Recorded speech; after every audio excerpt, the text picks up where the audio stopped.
तरीही तिने शिकविले, किती भोगले किती सोसले तरीही तिने शिकविले. स्त्री शिक्षणाचे धडे पुढे तिच्या साऱ्या लेकीने गिरविले. स्त्री शिक्षणाचे धडे पुढे तिच्या साऱ्या लेकीने गिरविले. सर्वप्रथम थोर समाजसुधारक शिक्षण तज्ञ भारतातील पहिली महिला शिक्षिका सावित्रीबाई फुले यांना माझे विनम्र अभिवादन. सावित्रीबाई फुले यांचे कार्य नेहमीच आदर्श राहिले.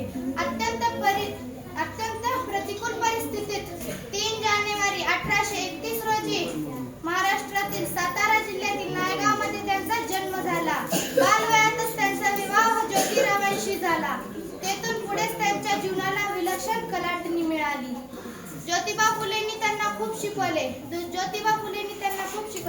आणि त्यांच्या साथीने 1848 साली पुण्यातील भिडेवाड्यात मुलींची पहिली शाळा सुरू केली. समाजाने प्रचंड विरोध केला, पण तो झुगारून त्यांनी स्त्री शिक्षण, सती प्रथा, जाती व्यवस्था या विरोधात ज्योतिरावांना खंबीरपणे साथ दिली. विधवा आणि अनाथांसाठी आश्रम सुरू केले.